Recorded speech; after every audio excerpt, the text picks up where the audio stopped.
శ్రీకాళహస్తేశ్వర స్వామివారి దేవస్థానానికి అనుబంధంగా నిర్వహించబడిన శ్రీ ముత్యాలమ్మ జాతర మహోత్సవంలో శ్రీకాళహస్తి నియోజకవర్గ శాసనసభ్యులైన శ్రీమతి బొజ్జల సుధీర్ రెడ్డి సతీమణి రిషితారెడ్డి పాల్గొన్నారు. జాతర రెండవ రోజు సందర్భంగా మధ్యాహ్నం శ్రీ ముత్యాలమ్మ అమ్మవారికి విశేష పూజలు నిర్వహించబడ్డాయి.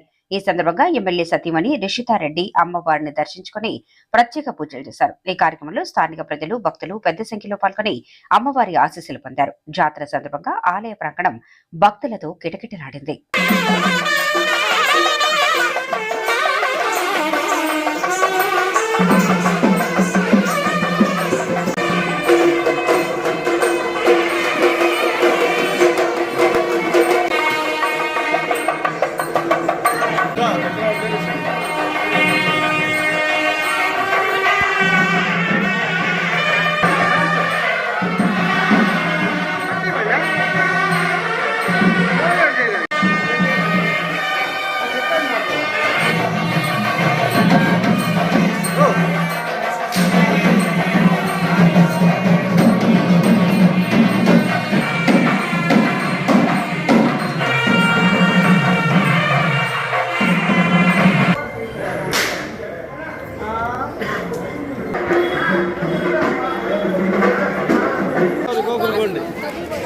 సైడ్కి వస్తే ఫోటో